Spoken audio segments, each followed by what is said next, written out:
Welcome, welcome back, guys. So today, let's get started. Last week we were just trying to get through the compiler errors, and we managed to get past them. And we're just debugging some runtime errors. We shouldn't get runtime errors, but my setup is really flaky, so there are lots of things that can go wrong. So yeah, I'm just this week we'll just try to continue from where we left off and see where it takes us. But overall, we are still trying to build our file system layer for our kernel. We have previously done with the scheduler, MMU, system syscalls, a little bit of syscalls, interrupts, block layer, and currently we are working on the file system layer, and we are trying to implement the ext4 front end for the file system. So we do have the backend, which is the block layer, and it already implements ext4 support through virch.io. So currently we are writing the front end, which is going to keep track of things in the memory, and it will help with the actual device file tree and overall VFS layer. Let's get started.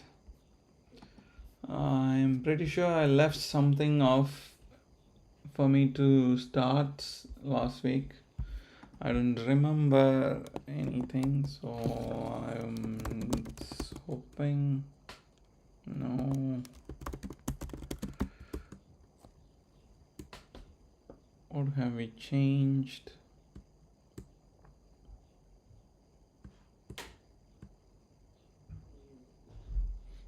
Probably this is the to do. Yeah, we did check if we have the entire thing here. So if we go back and if we run it, yeah, so this is the entire block that we are printing, and this is the initial 1024 bytes, I guess, which is just empty. And we are supposed to is there any other to do that is added? No, that's it. So let's just say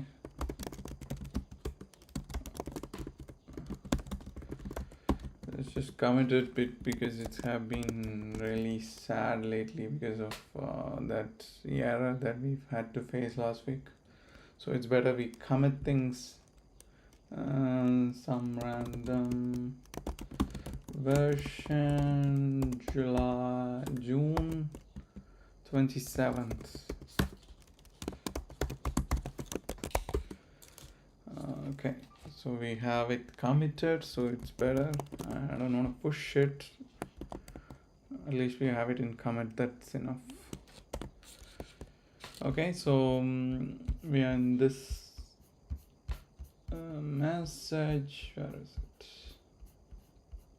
So we are just trying to go through every steps because currently there's no compiler errors, but our setup is not working. So I'm just going through the flow from the beginning to the end to see where we are actually getting errors. And we are inside parse GDT. That means we have already mounted the file system, I guess.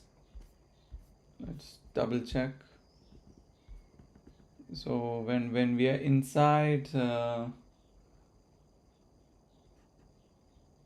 when we are inside the FO open, we have num2 inode. I think this is working, and then we have the parse extend block. Once we have the actual inode, we can take the I block, which actually has the extend headers and the extend entries to the relative to that node.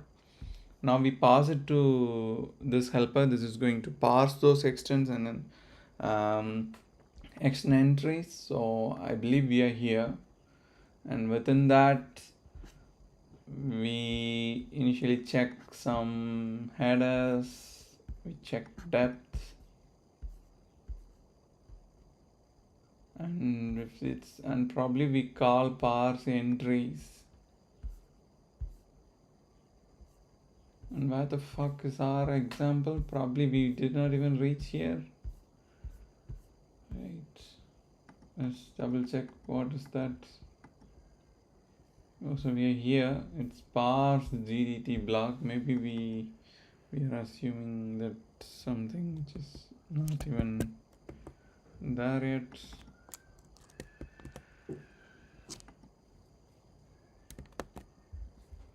It's inside of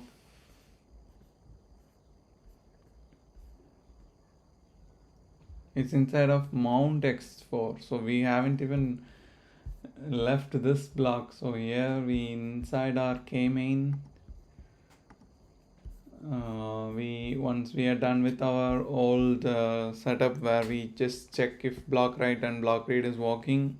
After that we are just calling f open before f. This is the thing that we want to make it work for our file system layer, but before that we need to mount the file system. So we call this x mount x4, and inside that we read the block 0. As you know that the entire physical structure is just a physical dump of bytes, but as we are going to consider it as a file x4 file system. X4 file system has a structure, and the physical blocks are divided into groups, and each group has its own inode table and stuff like that.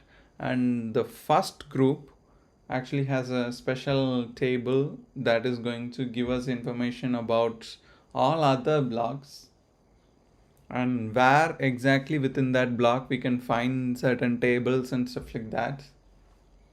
And that's exactly why we read this block 0. Hi.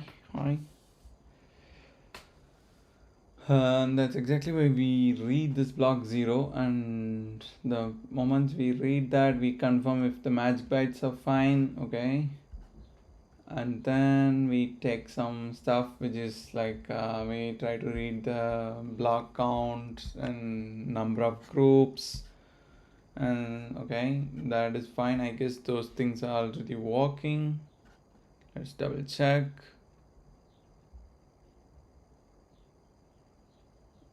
Where the fuck is it? I hope I don't know. It's just too messy. I guess this is the one. This is it. Just says current. Let's search for it. Windows API socket programming is a carpet launching programming. Windows API socket programming.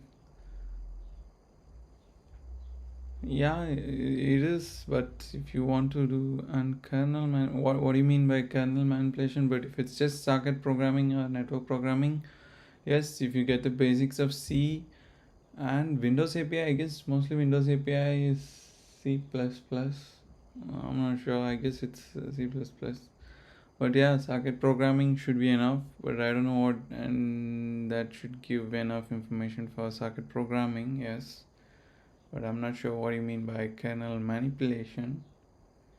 Or you mean by in security context? I guess for almost everything in Windows side is C++. I don't know, I don't remember. Let's see if there's C headers. Windows socket programming. Yeah, okay, yeah. So yeah, if it's security, probably you might have to start. Also, if it's specific to Windows, I guess it's C++. It's almost there. All their API is C++.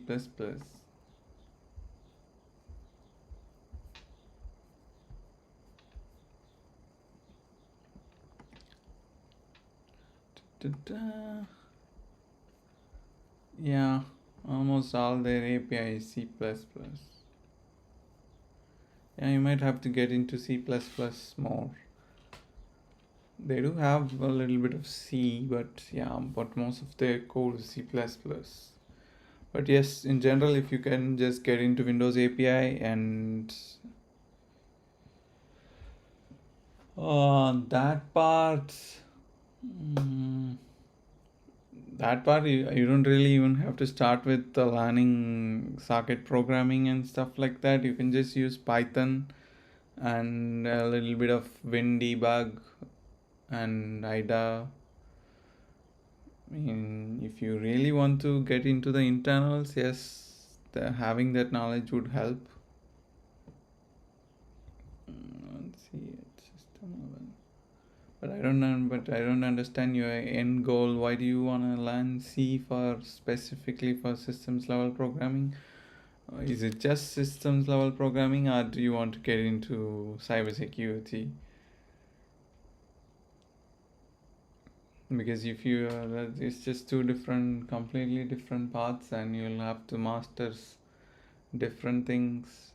And it's better to just have one goal first of all and work on it, and then you can build on top of it.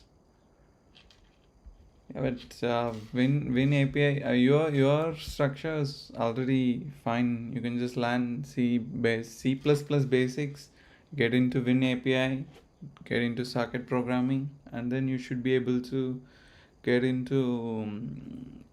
I don't know. I'm not sure if you can directly get into kernel stuff. Probably there you'll have to learn. Yeah, I guess there's one guy called. I don't fucking remember his McKruger. Wait. I don't know how to spell it. McKruger. Let's just try it. He's working in CrowdStrike.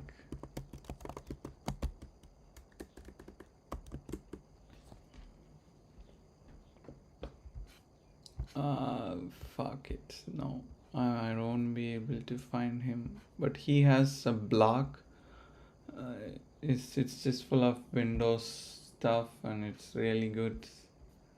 I don't fucking remember his name, but my fucking spelling is probably wrong. I'll have to think about him. Yeah, if you want to get into systems level programming, then if you're already in cybersecurity, what's the point in learning systems level programming? I guess your path that you have already mentioned is already good enough. You learn C++ basics, get into Windows API, learn socket programming, and you can also just learn more internal APIs and maybe first them. You can always use AFL, I guess AFL, and that structure is more than enough. But I'm not sure about the C basics. You might have to learn C++ basics.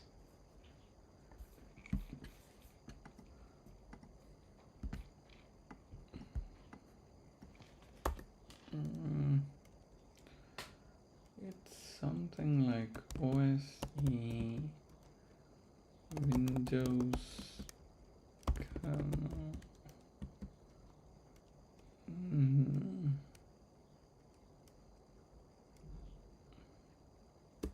Let's search for this.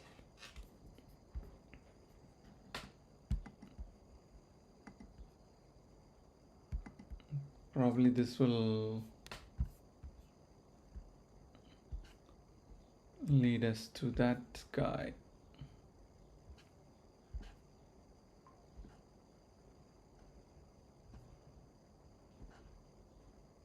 I'm just trying to see one particular guy. I don't remember his fucking name, but he's really good.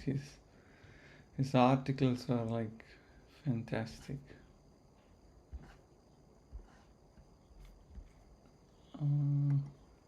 It's just something to do with Mhm.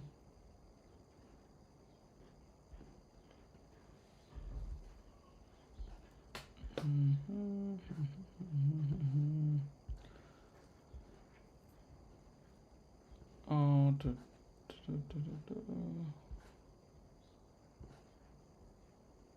I guess you can just start with these books. I mean, maybe you can start with these three books. Reverse engineering, probably it's not that hard. These three books.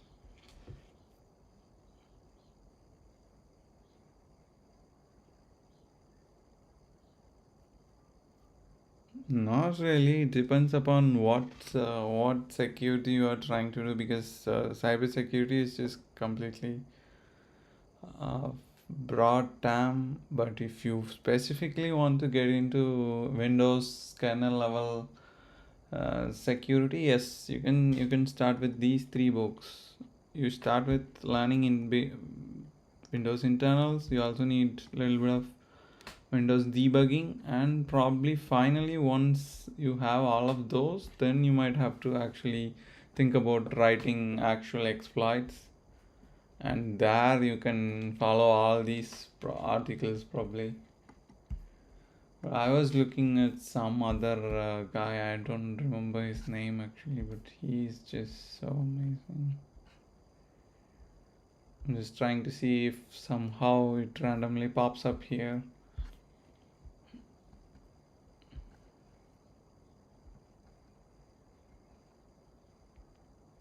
I don't see it.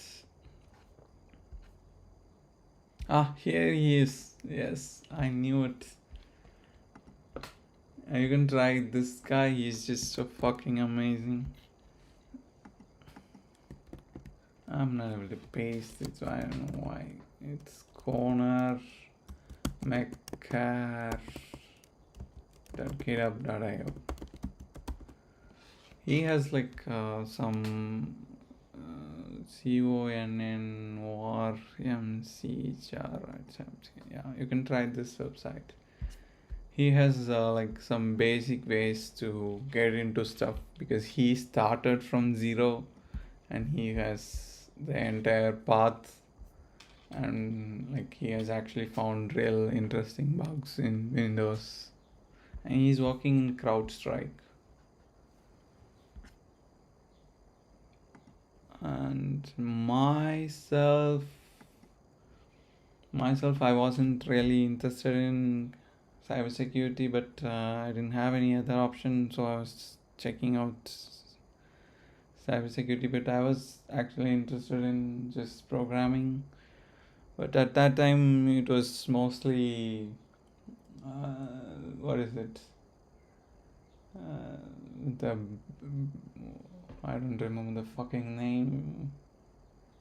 It's 2021, so it was just yeah. For Windows, I think you have to learn C++, not C. It's definitely C++. Yeah, but I just started with what did I start with? I guess I started with Rust. Yeah, I didn't start with C or C++. I knew a little bit of C++, but I started with Rust. I started with Rust, and then I switched to C. Yeah, and I did like OSCP, OSWE, and stuff, and a little bit of Hack the Box. Yeah, that, and then I got lost completely out of interest. I mean, security is fun, but I like programming a little better.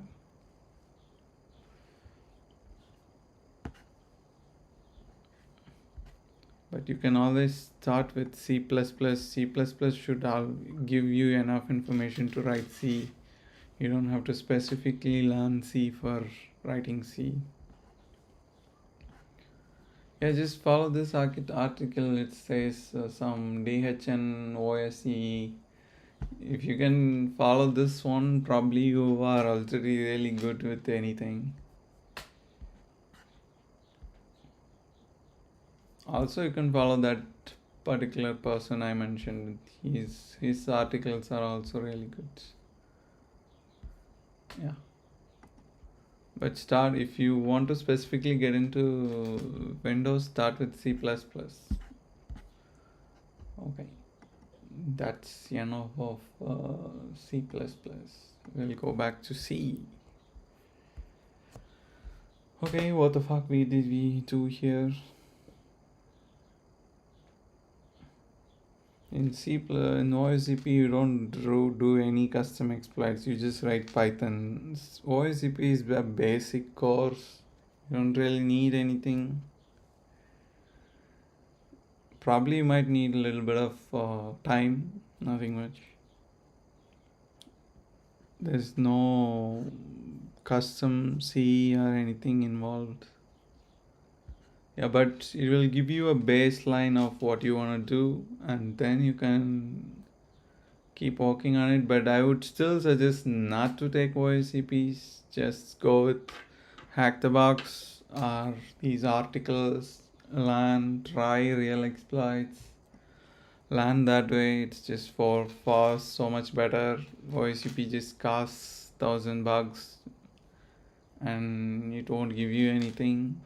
It will just give you a title that you tried harder. Nothing much.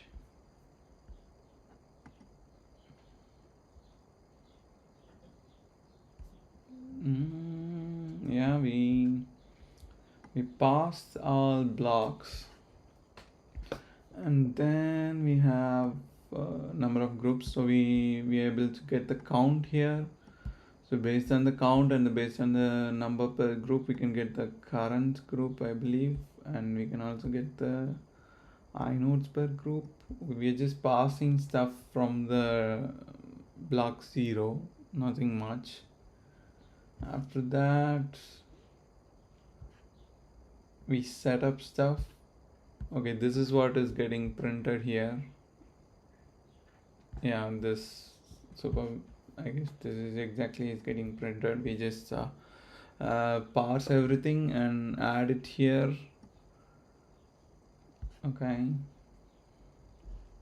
After that, what do we do? Yeah, we just build some structures so that we can use it in memory. Nothing much. Probably this is where we call parse GDT block, because looks like when we first get into parse GDT, we are getting an error because there's no final parse block. We have this first message, which is here, and probably when we try to actually read the GDT block, we are getting some sort of error. And why do we read a GDT block? So once we have the initial block, we get the number of metadata and stuff like that. After that, we go to second block. Within the second block, we can actually get the GDT. Second block as in index 1, first block is index 0, and within that block we can actually get the GDT, and GDT will have the index and physical blocks for every groups, inodes and stuff like that. So that's why we want to parse every index within GDT and get that particular indexes inode table, inode bitmap and block bitmap. So and I guess this is what is erroring out. So let's go into that. Here we are trying to say, yeah, so okay, yeah, we have that message. We are saying that GDT block parsing for index 0. So we have the 0th index that we want to parse. So we came along a little bit of memory and we read this first block because as I said, the first block is gonna have the actual GDT. So once we have it, what do we do? So if it's 0th index, we also skip the first 1024 bytes because as per X file system, the zeroth block has 1024 bytes of junk in the front. So we want to skip that. For the rest of the blocks, we don't want to do anything. We just take the base and we go to the index actually. But for this index alone, we do this. And then we actually print the message and we are dumping the entire, what am I dumping? I'm dumping the entire block 2.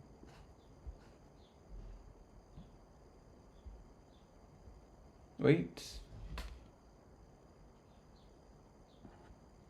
I'm reading block 1, but in block 1, why the fuck should I? Okay, this is,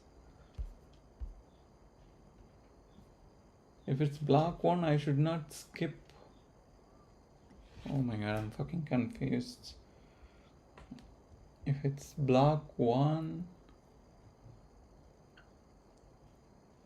within block 1, I'm not supposed to skip anything. Yeah, I'm reading block 1 here. That means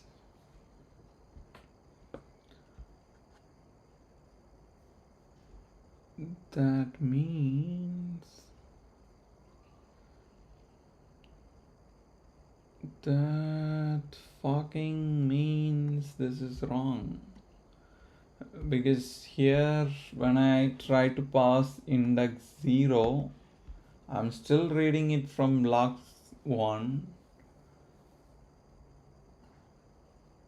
And within block 1, I'm not supposed to skip anything. But why the fuck is there 1020 some bytes missing here? Well, who knows? But this line is wrong. Let's comment this out.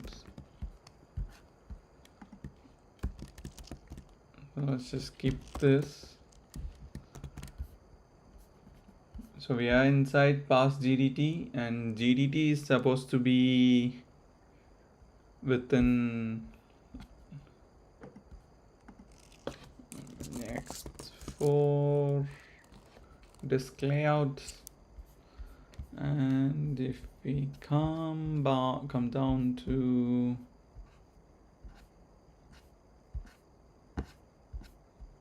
that is so fucking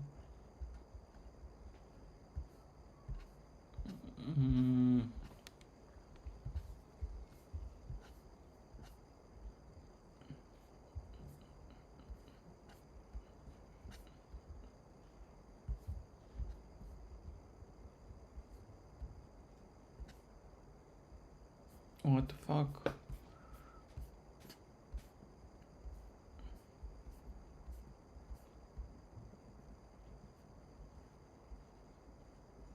GDT, global descriptor table. Where the fuck is that? Wait, maybe it's named different. Let's just check that diagram. It must have it.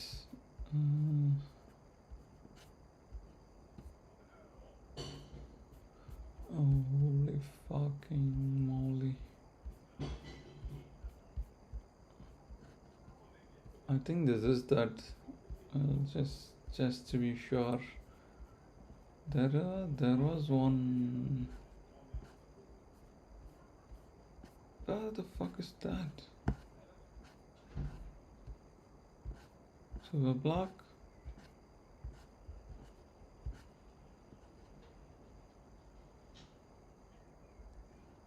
And we have group descriptors, table inodes.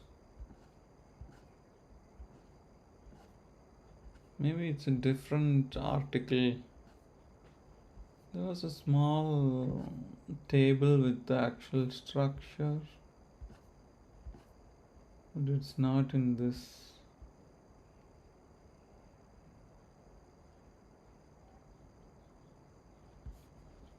Hmm.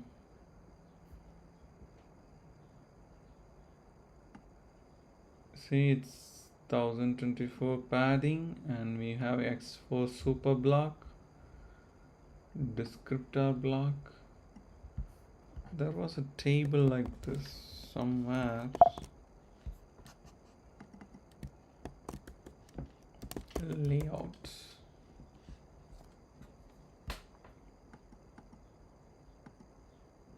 Ah, here it is. Okay, so we have 1024 bytes of padding, and then we have X4 super block.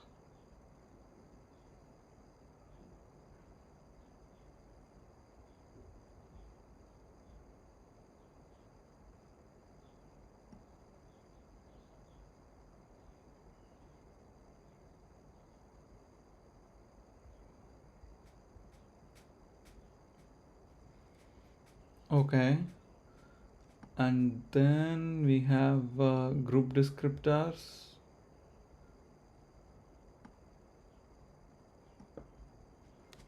And then we have group descriptor.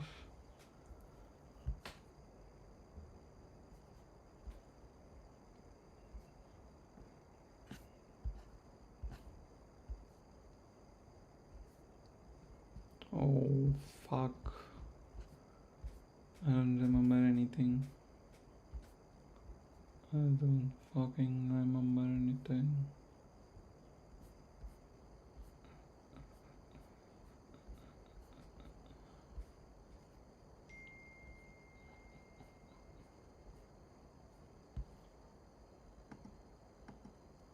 Mm.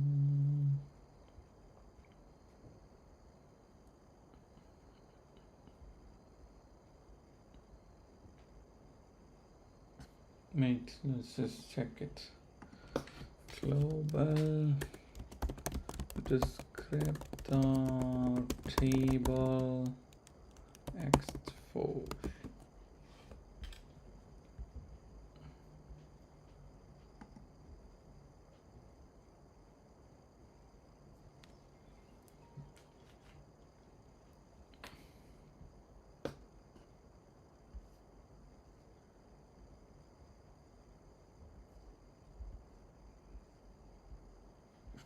Da, da, da, da, da, da, da.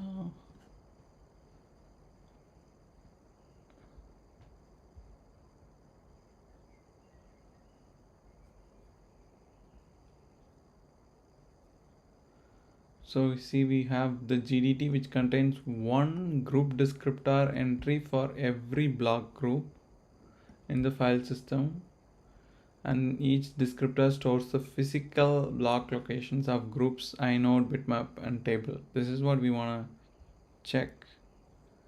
Hi.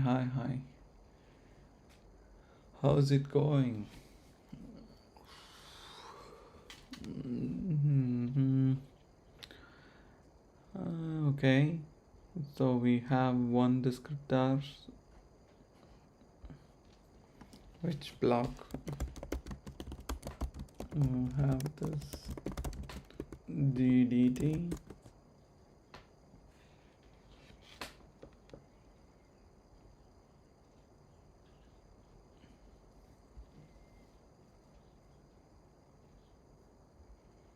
And it's correct. So block 0 will contain the super block after the 1024 bytes of offset, and GDT is in block 1. So pretty sure our initial line is correct. So I'm not sure who Khabib is, but I've only tried Connor's articles. But probably Khabib is good. I'm not sure. I don't know. I haven't read, but I've read Connor's articles. He's just good.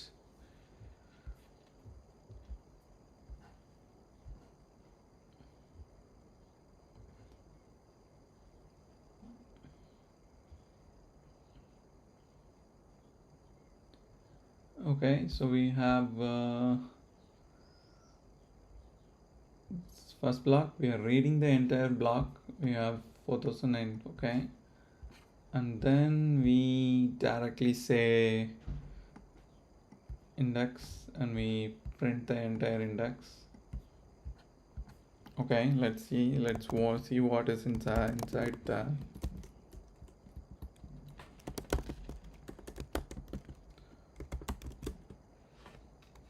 What the fuck? We have an error now. Okay, shit. We have 2 base declared.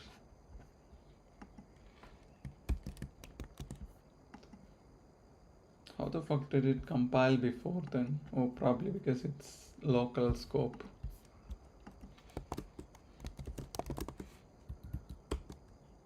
Sometimes.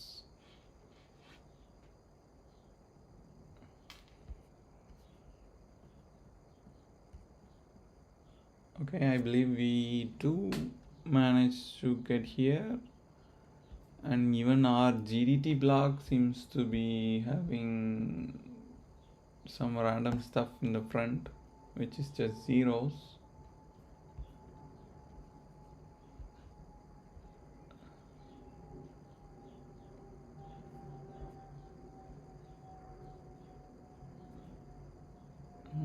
Okay,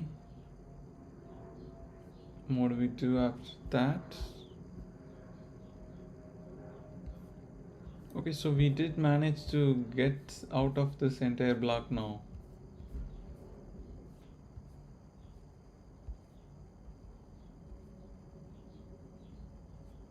Wait, what the fuck?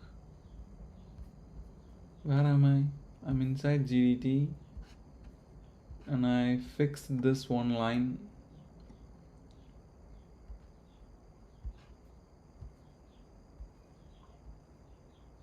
And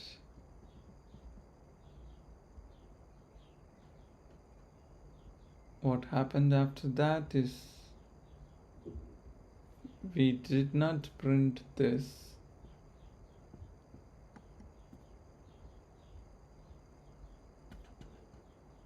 Okay, let's print this all the time so we know what the fuck is happening.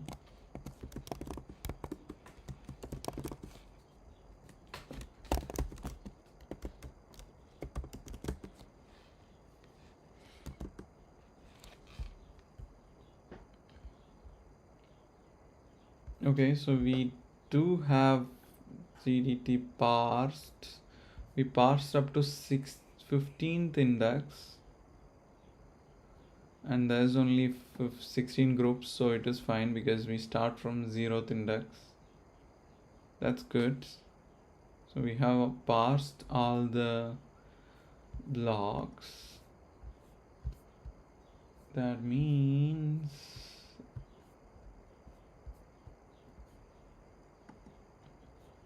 we succeeded in this for loop.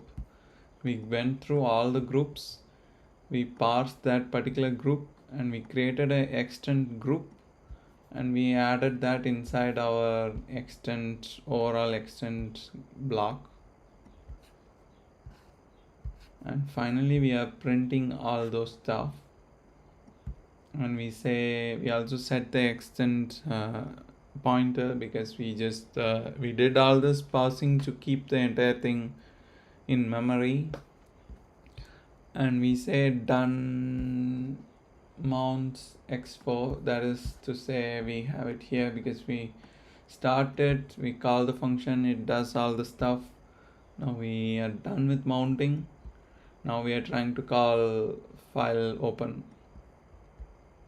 Okay, let's see what happens there.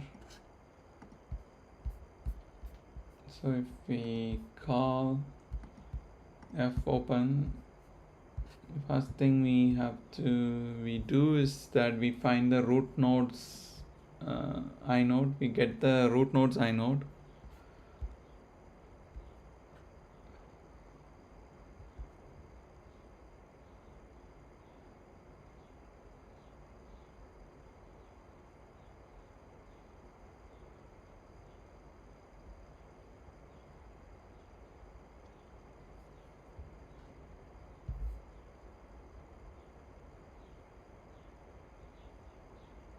Why is there another reads happening here? We're here and the current group is 0. What does that mean? Did we get the root node or not? Root node numbers 2.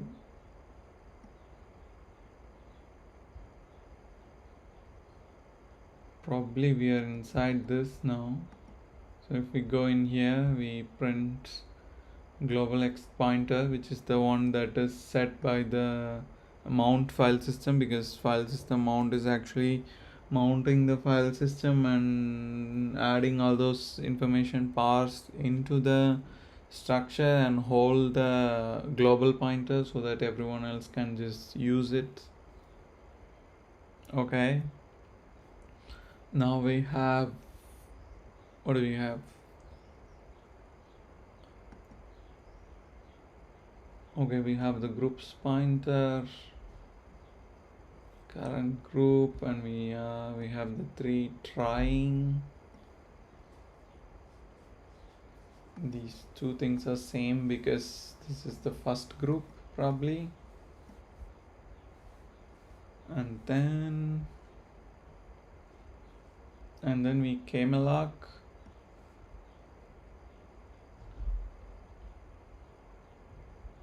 And I don't see this message. It says block number of inodes.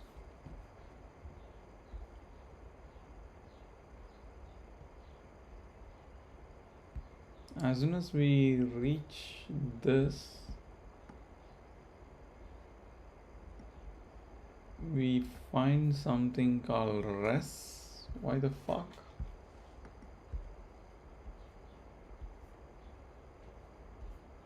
What does that mean? That does not mean anything.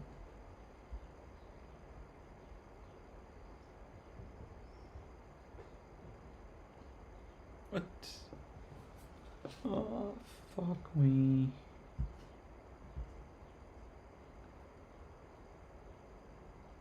Block number, inode, block read. So we have the block read here. Probably that is what this entire log is about, because this log comes up every time I read something. Well, we can do one thing.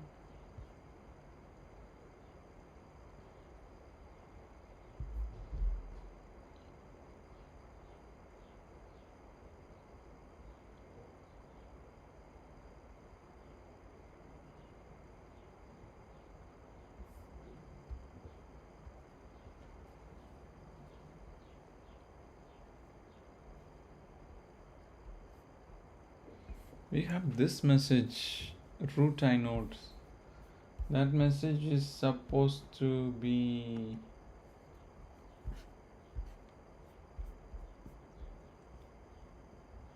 here. So we did return from here, and then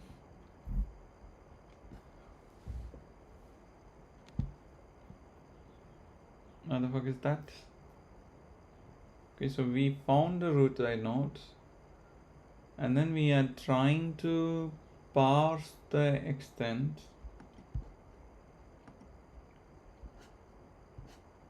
Okay.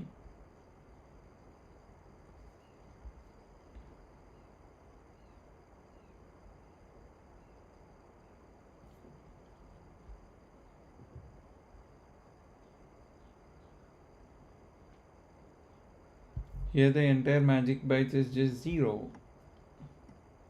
And that's why we have this error. Holy fucking. Okay, so I believe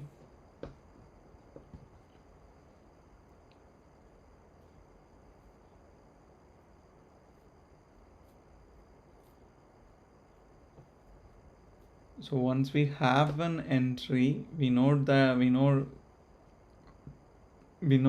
inode.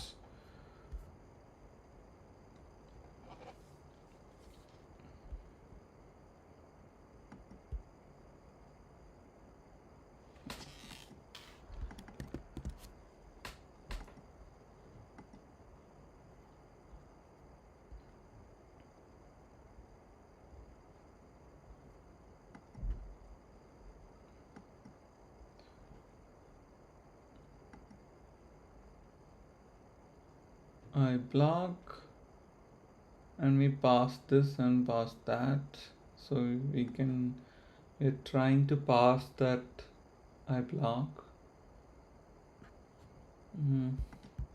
So if we go back in here,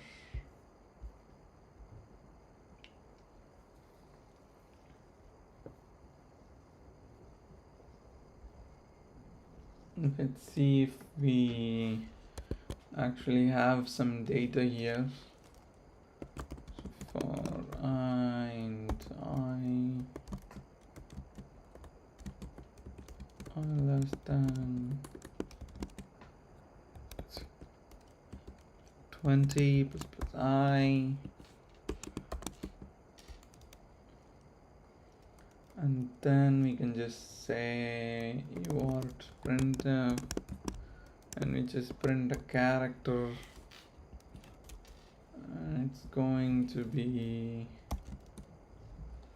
do we print a character? Let's print a string. No, let's print a character. Now let's print it as D. Nah, fine. I block of I, print it, and we also put an end here, so we know this is where we end.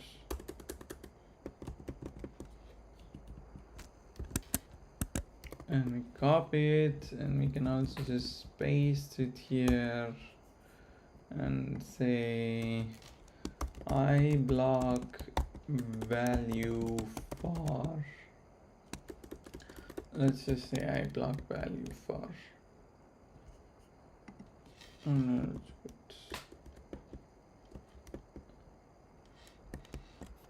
okay, now we'll know what the fuck is inside there. Are we even reading it correctly? Let's run it. Let's kill it. We have inode block, and it's just fucking entry 0. Let's print B. At least we'll know what number it is. Now if we go back, we just see zeros. Okay, that's fine, that's fine. So the error is propagating from here, so it's already a problem here. So here, which block number are we reading?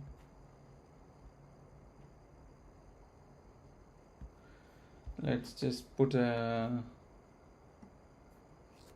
indexing within block with relative index, and relative index is inode size into relative inode index. What the fuck that means? Let's just say we put it here so we can actually see what it is.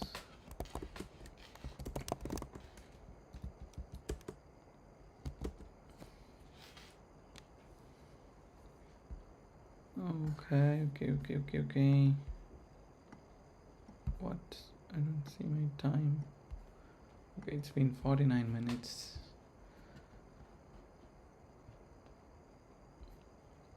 Okay, so we have block number of inode. Inode is 2, and the block number we got is 0. So inode 2 is inode 2's inode table block.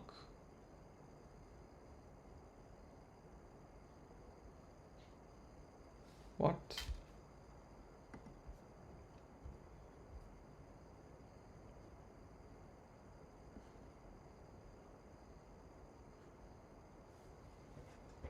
Groups. Inode table block.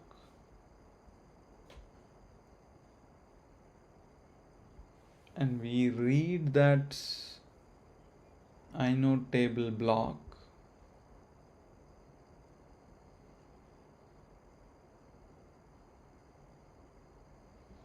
because whenever we have an inodes, we divide it with by number of inodes per group, so that we know which group it belongs to.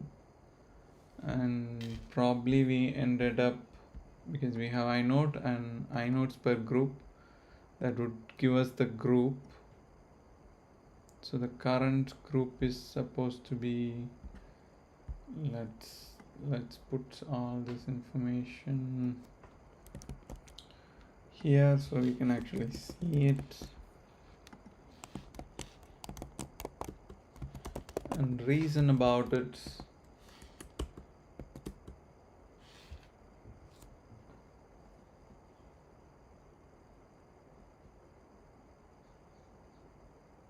Okay, so the current group is 0, as I mentioned. It should be 2 divided by number of groups, that would just give 0. So the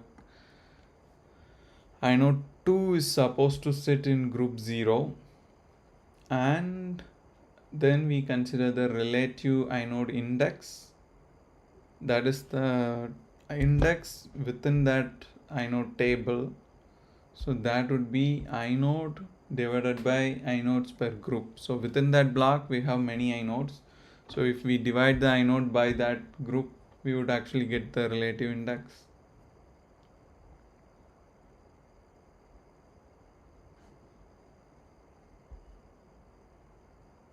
And why the fuck is that relative index 512? Isn't it supposed to be just 2? Because this is the first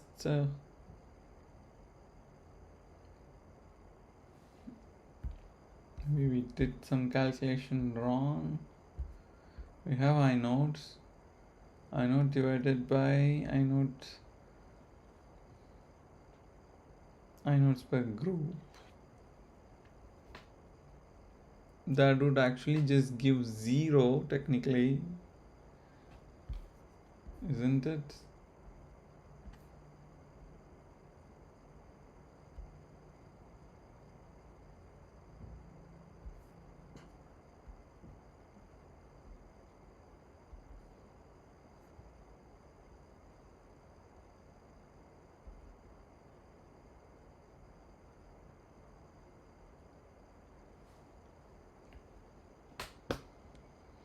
Why am I hard coding 0 here?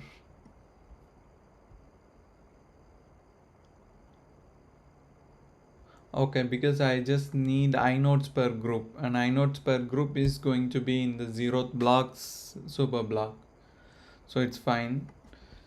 We have hard coded 0 here because 0th block has the super nodes, super block. Okay, fine. We have inode size, and we know inode group, and we also have the relative inode index. Probably I need that information because it's a bit hard to picture things. Let's just get it over with. It should be relative inode index and inodes per group.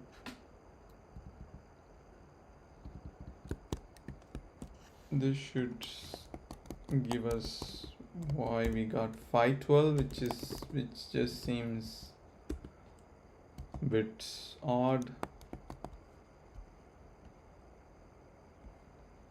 See, we have just group relative index is 2. Then it's correct. Group is 0, relative inode index is 0. How is it 0?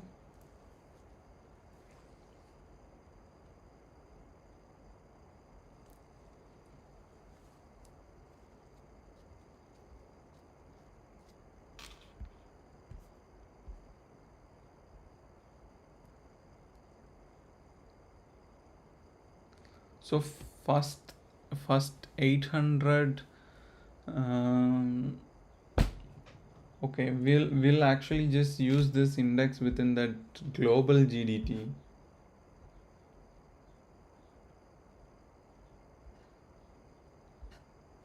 Maybe.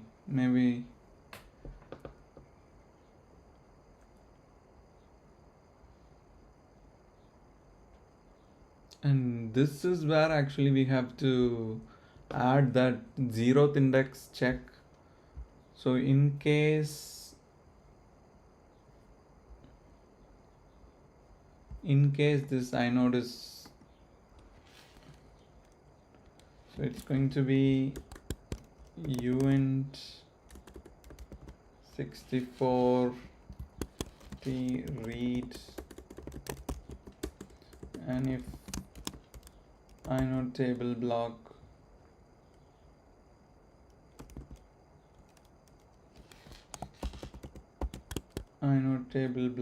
equals 0. If it is 0,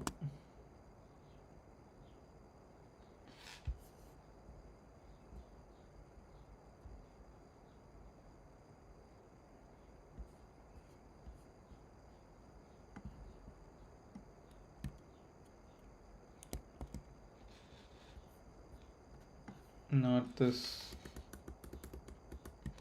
we'll put it here.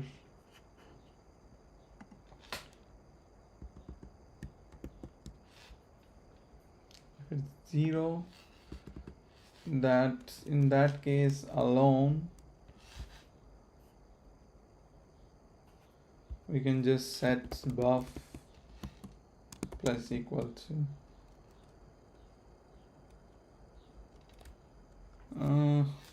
I think so, yeah, 1024. All other cases we don't have to care. Let's run it. We still have the same fucking error.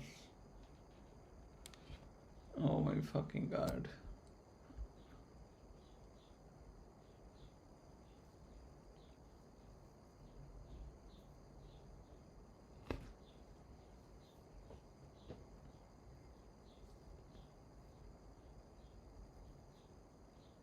Inode size is 256.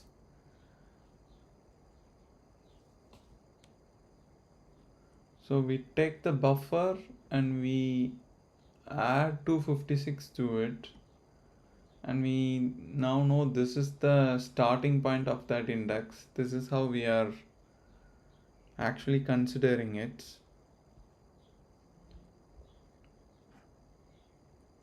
And still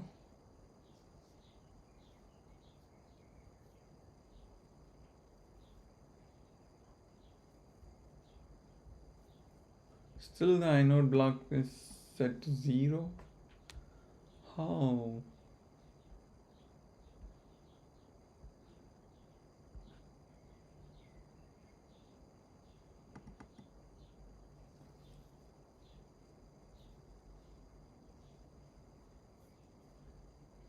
First of all, I don't fucking sure why we.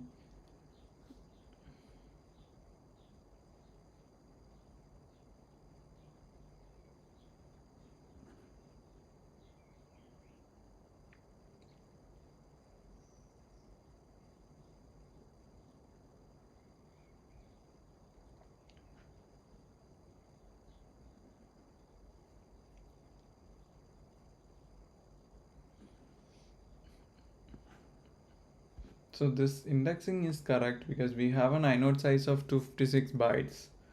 And if the relative index is 2, that means we have to go to the second byte, the second index.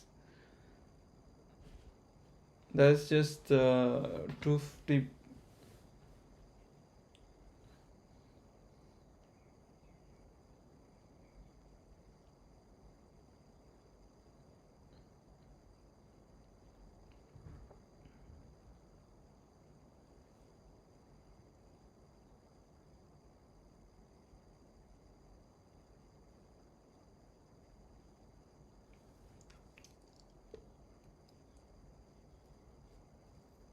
second index. 0th index is 0 to 256. First index is 256 to 512, and second index is 512 to some bytes. So it is correct.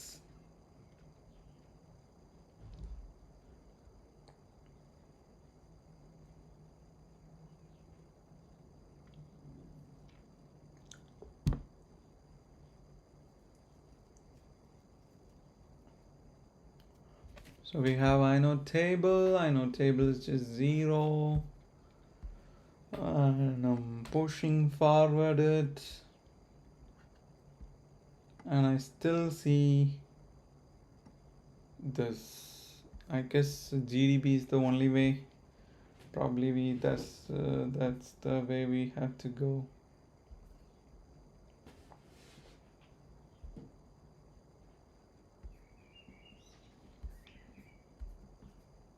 Let's just put a dummy function call and jump to it. There's no other way.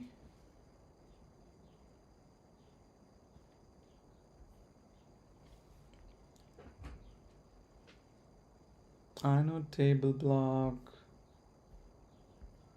Inode plus relative index.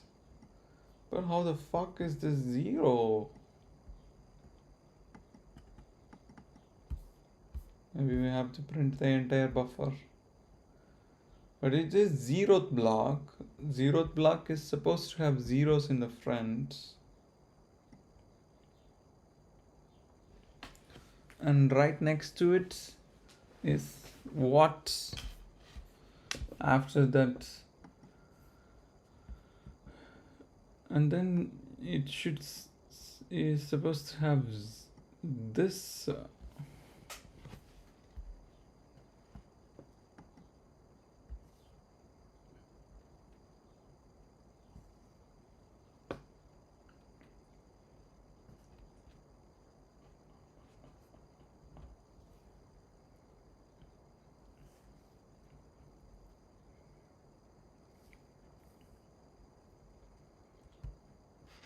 I mean, it is supposed to have super blocks, so definitely there should be something here.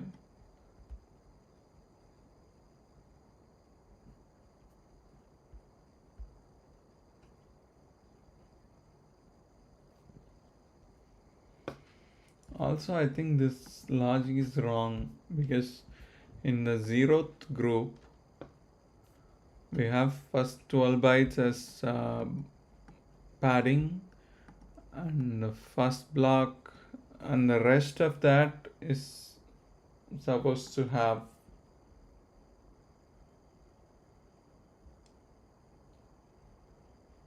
the actual super block data.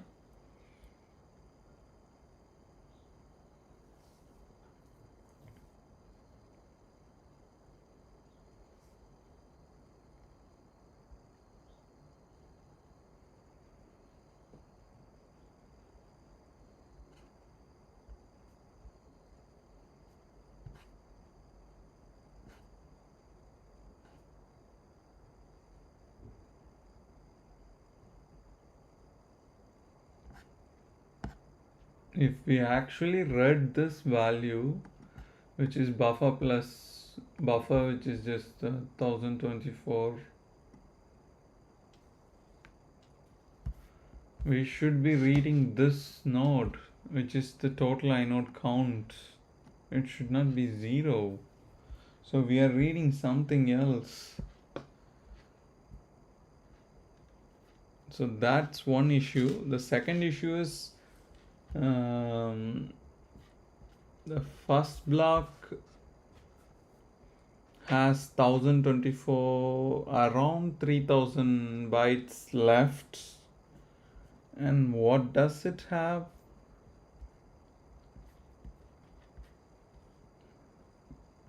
I think this math needs an extra base pointer, which I'm missing, because within a block, inode table starts from a certain position. So that's the thing that I'm missing.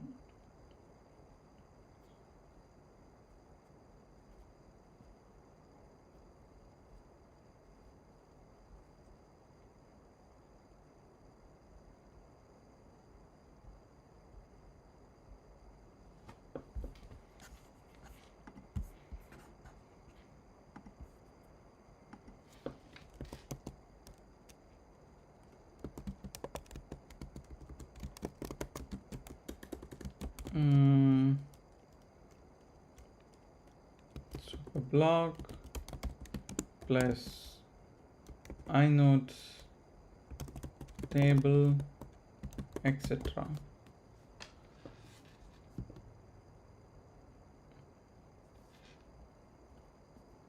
So we have the initial 24 bytes and the super block starts at 1024, and around the first block we actually have the global descriptor table.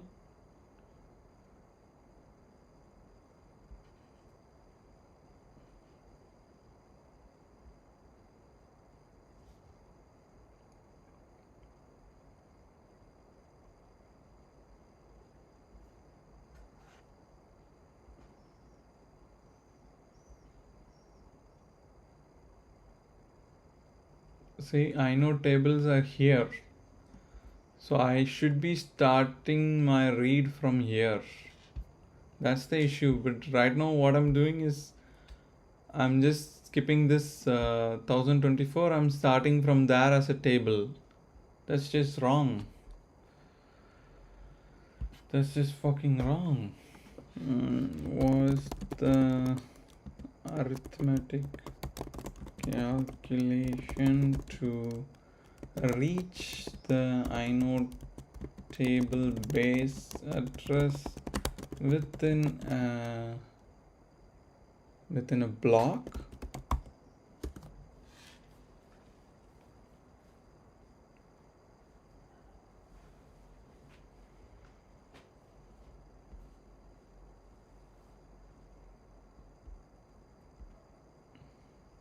Identify the block group. Determine if a block group contains inode table you are looking. So you specify by n minus 1. Okay. Locate the group descriptor entry for specific group.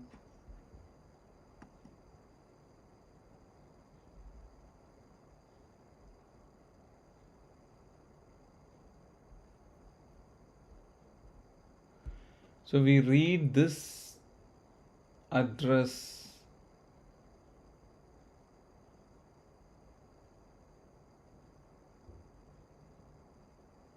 inode table starts. We locate the index.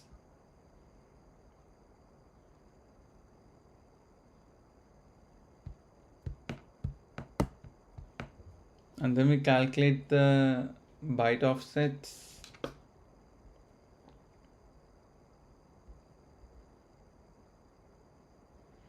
So this is the only thing I'm missing. I'm not using the base block here. I'm using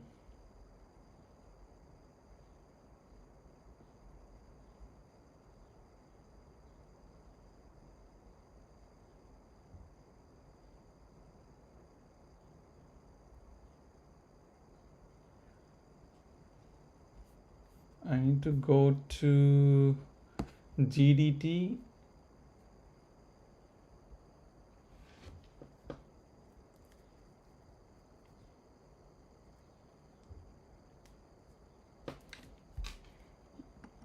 How to find the index within the GDT for a particular inode.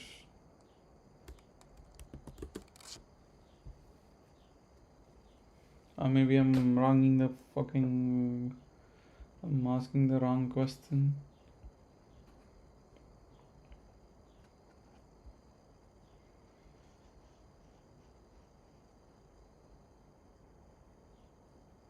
GDT index is exactly equal to the block number, group number.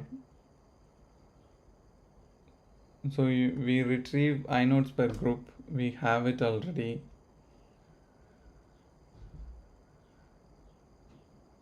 We divide it to get the group.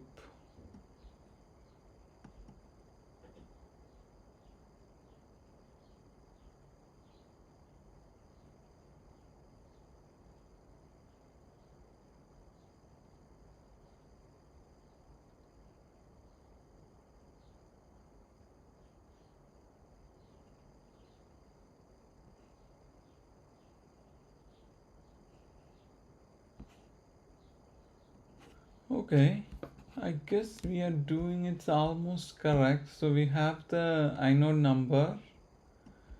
We take the inodes per group from the super block. We also take the inode size. We do the initial math. Inode minus 1 divided by inode group. For some reason we just give inode. Okay, let's see if we can change. It's not going to change in our example. Probably in future it will help, because we are still going to get 0 here, and we are trying to find the relative index.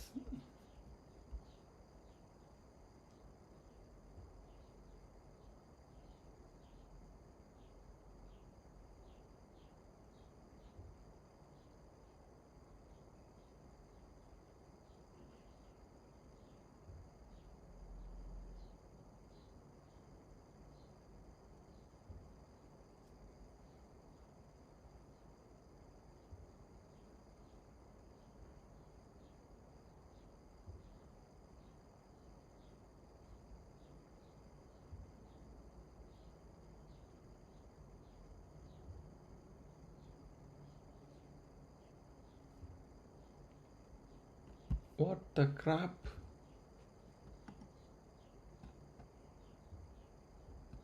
1 divided by inodes per group would give what?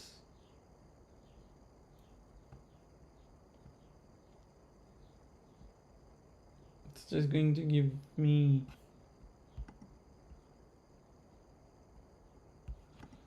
Oh shit. I can't do this math. Just 1 divided by 8196 something. It's giving floats. Probably I just need to give this. It's just 0.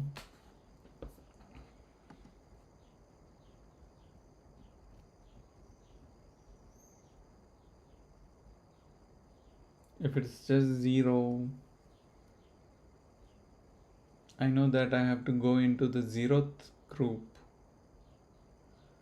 and then I have to find... This is the step now. It's a bit confusing. I have the inodes, and I'm using percentage to get the index within that group.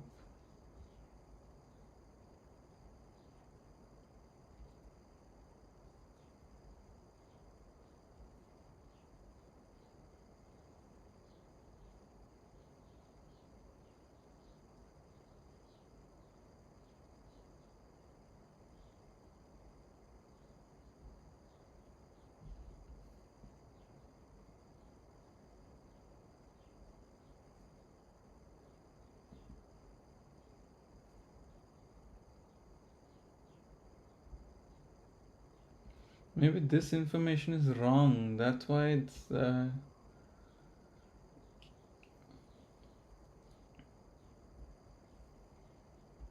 it's possible.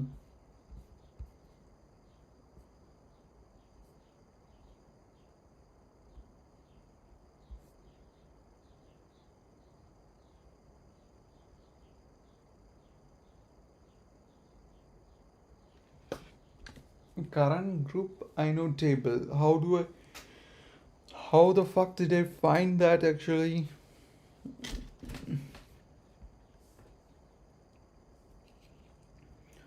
I need to figure that out first.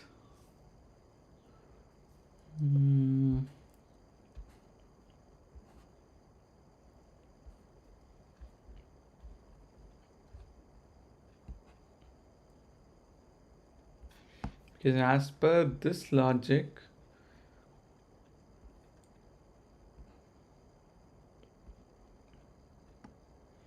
we need to locate the entry in GDT.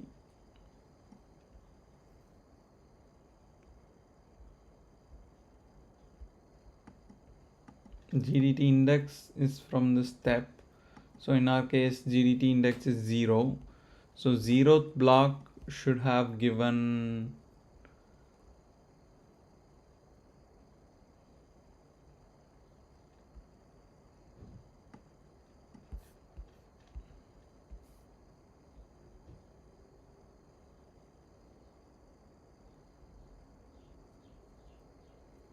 I think it's completely wrong, my implementation.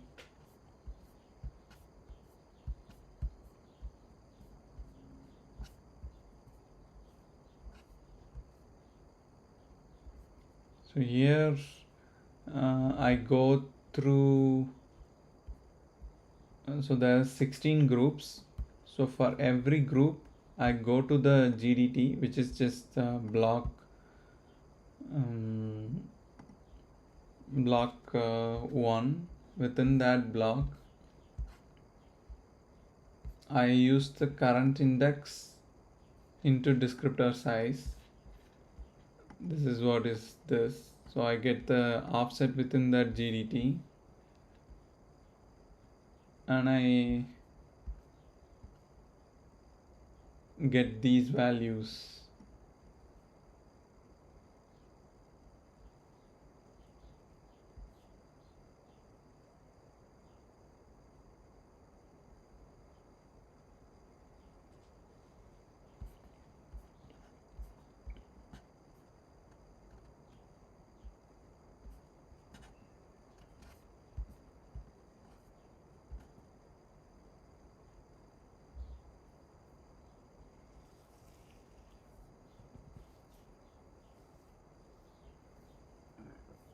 And one of that value is inode table.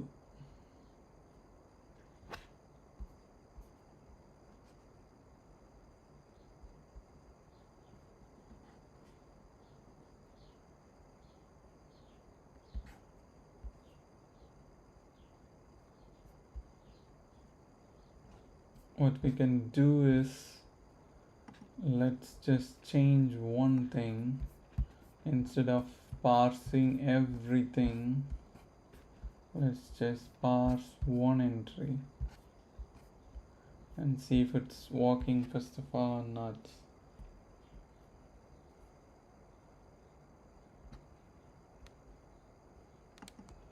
Let's just say number of groups equal to 1. So we only do for the 0th group. Remove testing. Okay. Now let's test this. No, it's x86. No, x86. It's Okay, now if we go back to our parsing, we should see this output.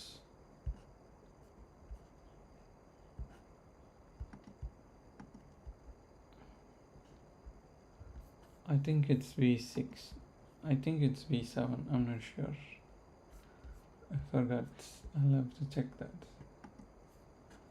It's Cortex A53, so it's V7, I guess. Not sure.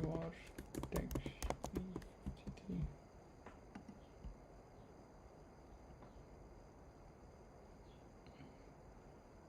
Oh, it's V8. I don't know. I think it's V8.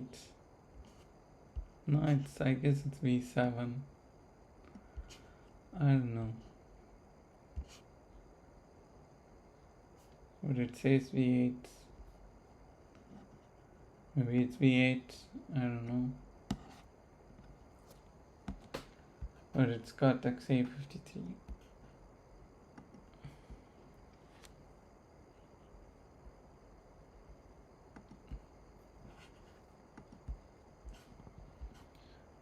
Okay, so we want to see this print message.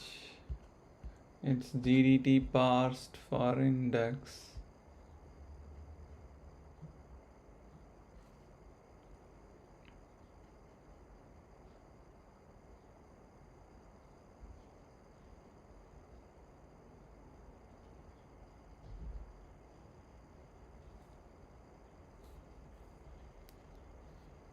Unix implementation. No, I have finished a little bit of ABI. That is the write operation, write syscall. I don't think it's fully compliant with Unix. A little bit of API, nothing much. Only syscalls. Also, there's only one syscall in my entire setup. Yeah, it's just syscall write. Nothing much is implemented.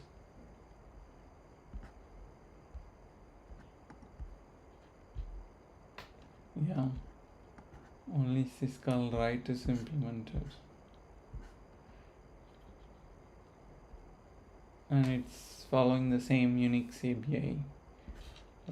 Nothing much is there.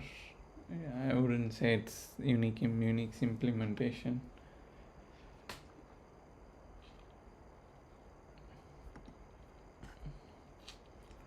Where the fuck is this GDT parsed?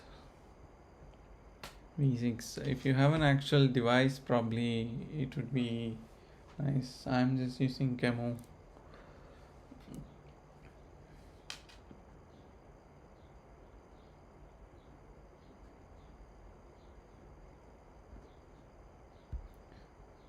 GDT parse index is just zeros. That's why it's fucking wrong.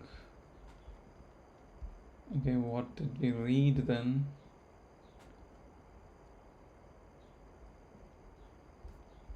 We are reading block 1.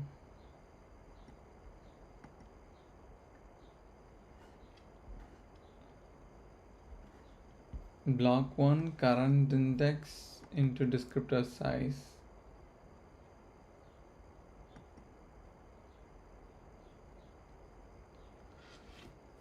Block 1 is supposed to be the GDT, so why do I have this big zeros in the front?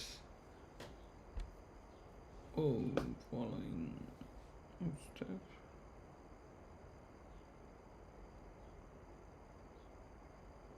Ah, you finished paging.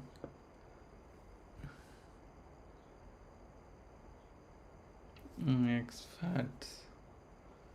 I'm not sure about that file system. This is the only file system that came into my mind, so I tried this.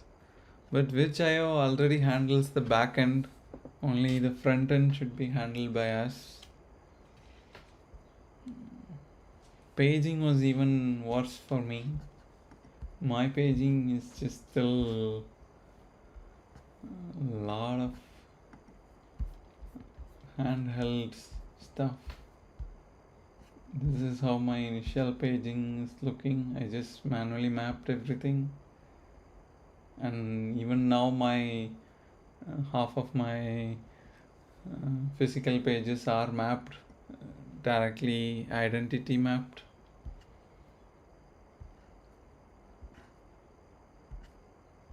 But my Kmalloc works. That is dynamically mapping stuff. So at least that works. Yeah.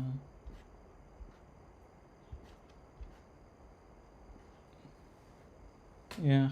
But just debugging MMU was worse than debugging X4. At least here I can see what is happening. There I had no idea of what the fuck is actually happening. I had to just look into Camu logs of which address is currently faulted.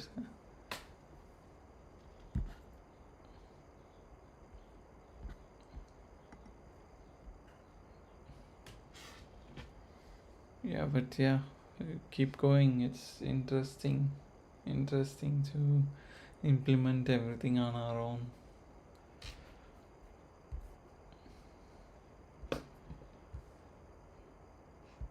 Okay, my GDT is completely wrong because I'm just getting zeros.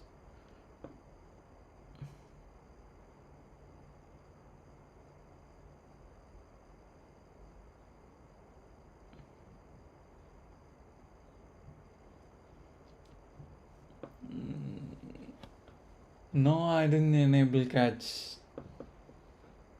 I didn't enable catch. If I enable catch, that would be even worse.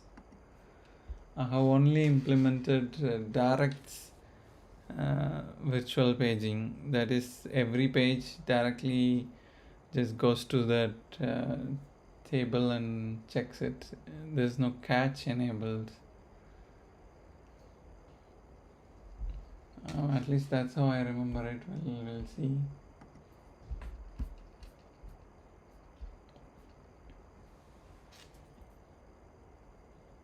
Yeah, my catch is not enabled. I'm whenever I just pass a virtual address, it just directly goes to my table and takes it. It's there's no catching. There's like multiple level catches enabled. If we enable that catch, it won't even go to table. Things like that. I didn't try that yet. To even get my initial setup working, it was even worse. So I didn't try that stuff.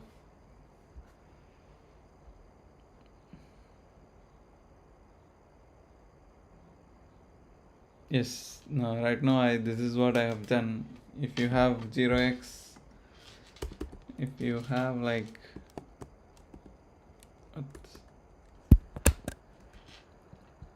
if you have like 0x FFFF000 and something 8000, mine will be directly mapped to physical address 0x 000008000.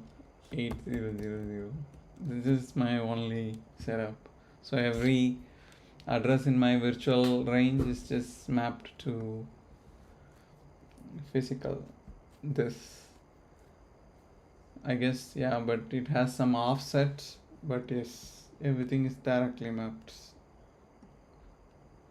But adding ASLR maybe it's not that hard, but this is the only thing working for me. What I didn't implement is the catch. So here we can enable catch so that we don't we also save translations, I guess. That part I haven't tried. Yeah, I haven't tried that.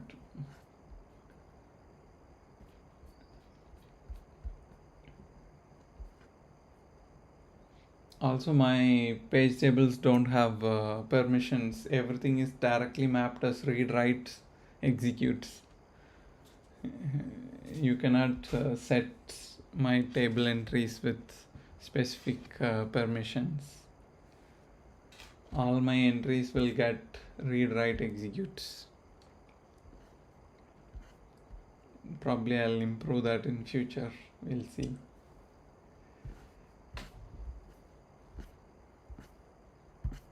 But my entire MMU is around 800 lines. Yeah, but there's just a lot of comments, but yeah, around 500 probably then.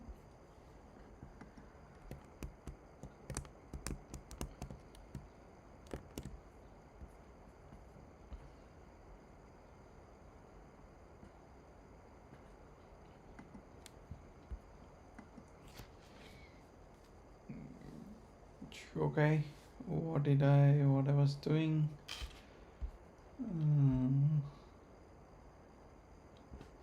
Yeah, I'm here getting the base, and my question is, why is my block 1 has this many zeros? Probably I have to look into my file system directly. How to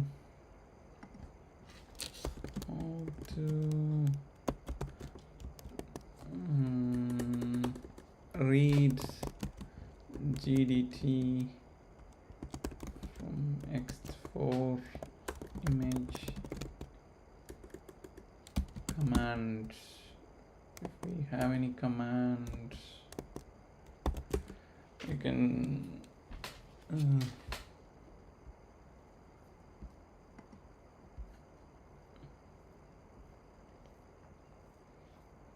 Okay, do we have debug fs? No, we don't have it. Let's get into that. um, do we have ssh? Mm,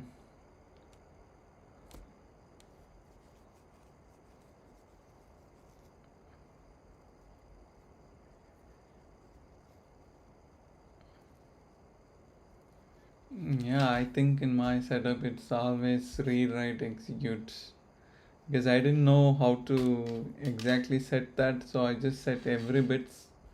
That's how I remember it. That's why there was one place where we only if we enable read permissions we can access it. We should not give both the permissions for that particular page. If we do that, some setup won't work. Something came up like that for that particular page alone. I had to manually map something so that that will work. I remember debugging something like that. Yeah, I guess it's for virtio, because whenever we pass buffer to virtio, it has to be either read or write. You should not give both read and write, because it has two operations. It either takes a read only mapped buffer, or it takes writes only buffer. You should not give both. So probably for that buffer alone I did something, or I don't know, it somehow worked in the end.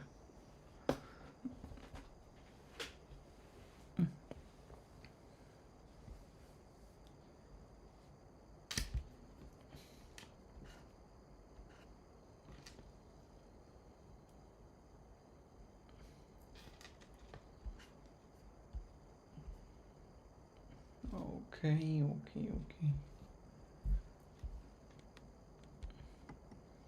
Yeah, I wanted to get out of my kernel binary. That's why I'm getting directly into file system, so that we can actually try out real executables and see if we can directly load them and try them out. If not, I would have gone more into MMU and scheduler. Right now my scheduler is also just round robin.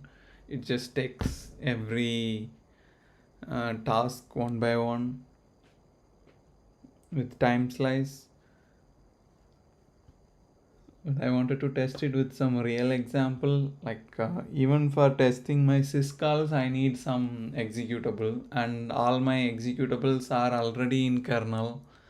So there were issues like that. That's why I thought it's better just we write the file system so we can load actual binaries from file system within the EL0, which is my ring 1, I guess, in x68 terms, 86 terms. There were lots of issues. That's why I started writing the file system. If not, my entire user program was mapped here. This was my user program.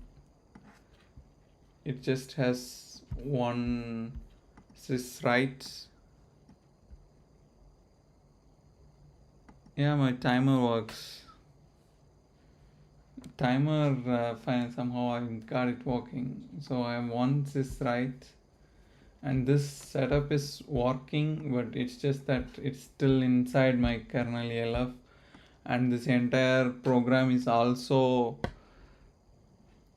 already in physical kernel's virtual space. So I had to create a separate page, load it into EL0, do stuff like that. So it doesn't spike. So I'm not sure, but my yielding.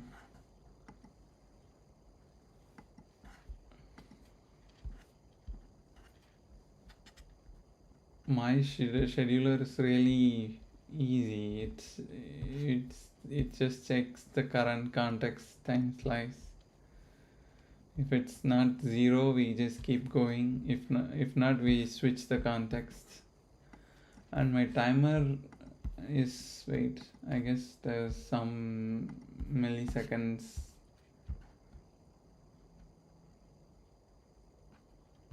Yeah, I think it's 1 ms per every 1 milliseconds. I get a timer interrupt, and that is my tick, and that is what will drive my entire kernel. Yes, it's 1 milliseconds.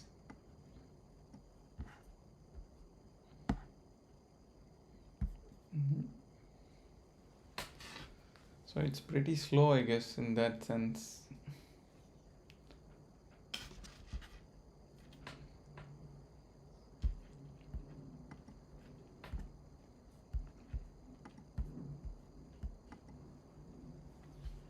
Yeah, but it's interesting to understand everything. It's just timers. It's all timers. We keep moving our kernel with just timers. That realization really helped me picture things.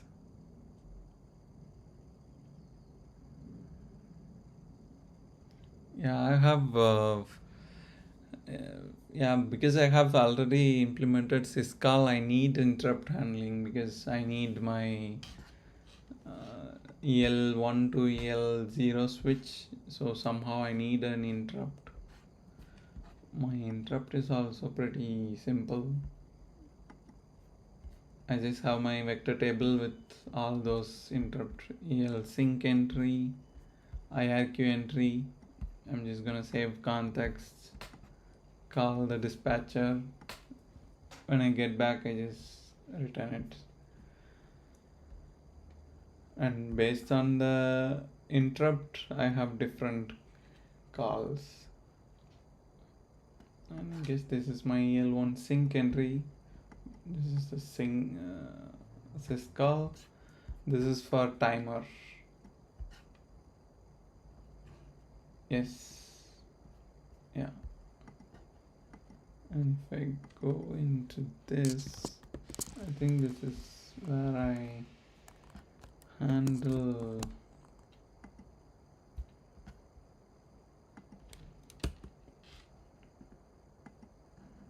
my timer interrupt. Yes. I just check if it's IRQ timer. If it's timer, I schedule a tick. If it's not, I just return. I don't handle any other interrupts. Hi, hi.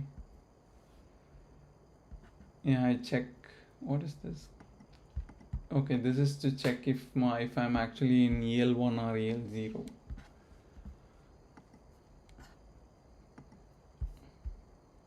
And I don't have any other handlers. Right now I only have one timer handler. And if it's currently in EL1, I schedule the tick. But why do I do that? I don't know. Maybe we'll have to think. I forgot. This was done really, really back. I don't remember exactly.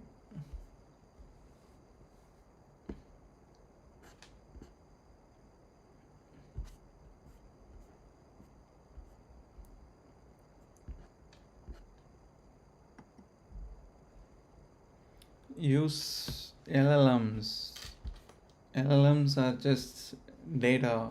You can ask, you don't have to, you just put some words, it will throw in random shit, and then you have to confirm if that random shit is correct. And then we can do whatever we want to do. And you can use this Braves thing. There's no rate limiting. So far, I have never reached this rate limiting. And whenever I ask something, it gives the answer. And then you just use the links to understand the real data that it took the value from. and you can just do the entire research with this setup. I guess initially I started with ChatGPT, but then it didn't work well. But this setup worked perfectly because almost every time you will need some source of truth, LLMs can only find you things, and then you can use the articles to get more information.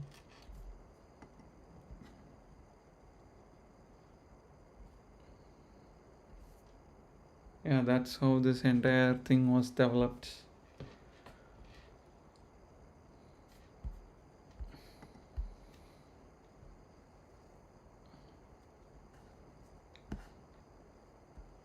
I fucking forgot where I am now.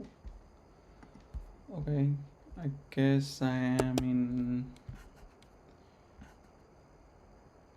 I'm trying to understand if I read my block 0. Okay, now I know where I have to be. I have to find how I can get into my SSH. Okay.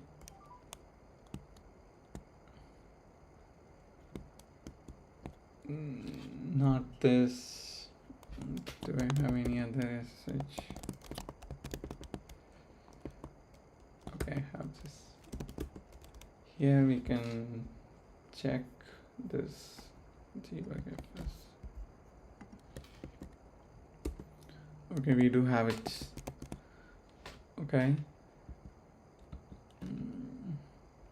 Let's check if we have.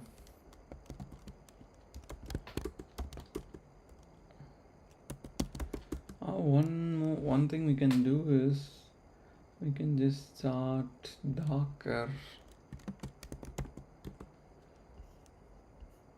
It would be even simple. It's running. Let's just pull Ubuntu.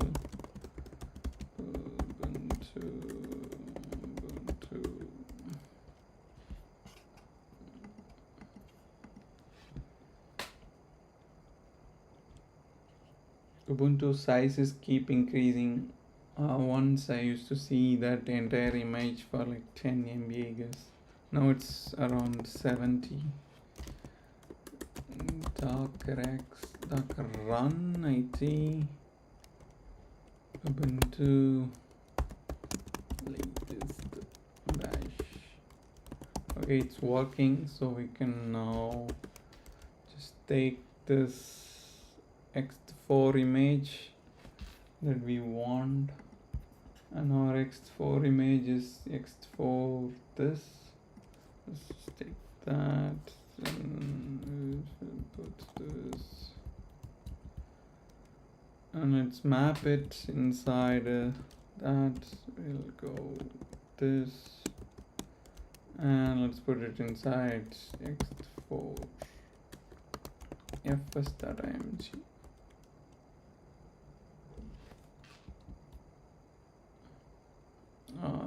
What do we need? Run Ruby here.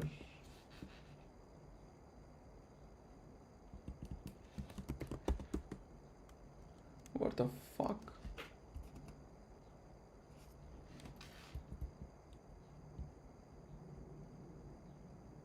Did I map it wrong?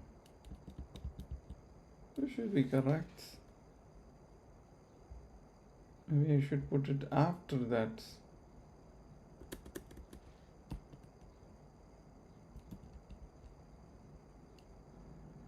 Run.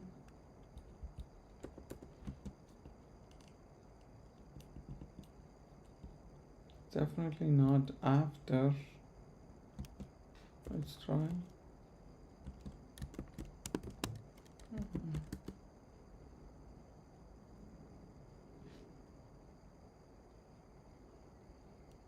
Okay, it just asks full paths. Fine. So it's users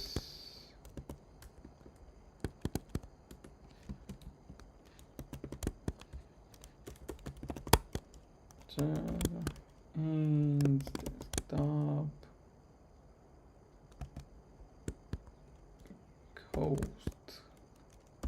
kernel, and then you should have this, and we can just put like this. Now it should work. Now we have the image here. Let's just check if it's the same. We don't have file command. Let's just fucking, why the fuck is it taking this much time? Whatever, I guess it should be fine. We have debug fs, and we can pass ext4.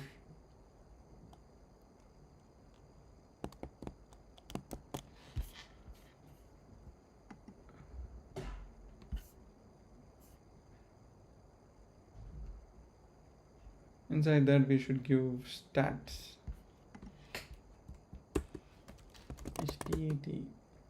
stat stats. Okay. I understood.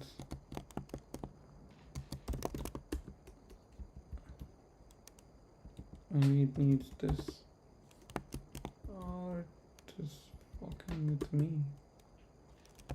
or it's just ext4 file fs.img. I don't like this. I don't like this. I need better commands. Wait.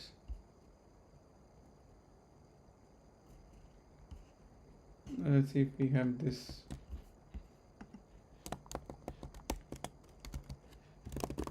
Do we have this? Yep. So we'll put this h and ext4 image. Okay. And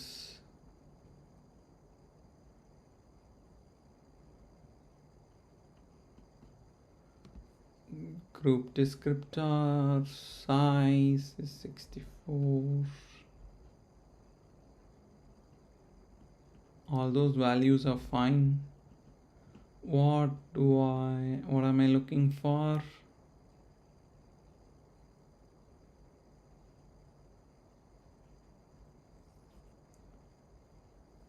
I want to see the GDT block.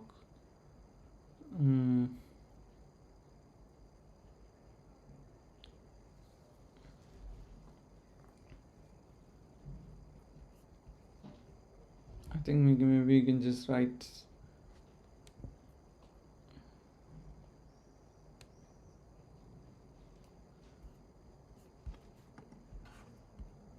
obj dump to I need the dump of block 1.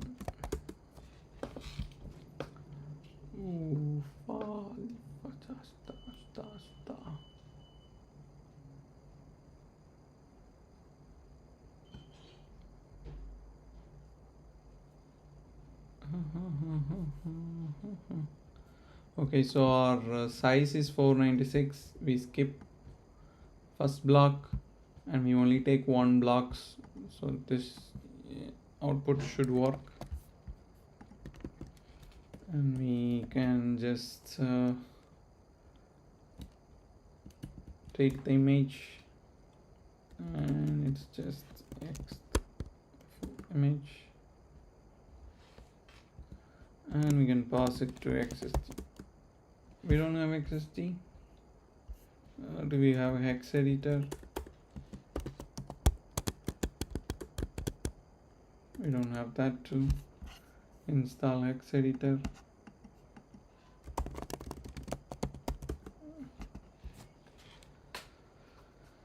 Oh fuck me. Oh god, it's already 2 hours. Shoot.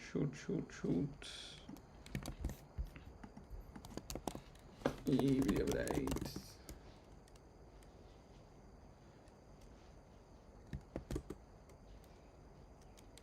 Okay, it's ready.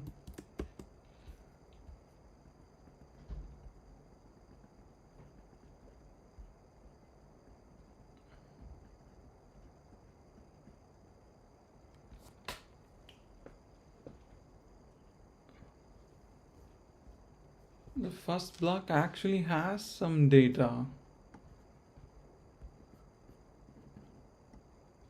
No, let's don't skip one.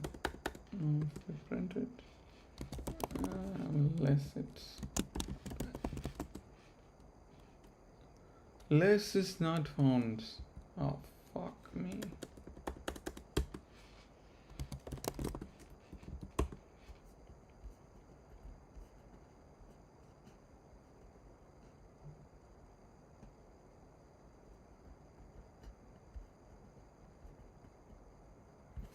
Okay, so 0 actually has this, but if we read the first block,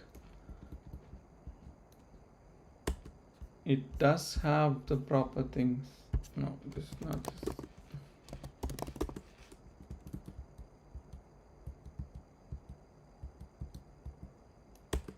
If we skip the first block, then we are actually reading the 0th block. No, the first block. Here the actual values are there.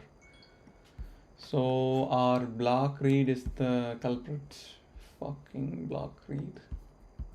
This is not returning the correct value. To debug this block read, it is returning wrong outputs. That is why the rest of stuff is fucked. Okay guys, we'll figure out why the fuck it's not working tomorrow, but at least we know that the rest of the stuff is just working fine. It's just that our read block is supposed to return the first block, which is just this data, but all we get is just zeros. So something is fucked, or maybe it's in reverse order. We don't know. We'll see. Okay. Thank you guys. I'll see you tomorrow.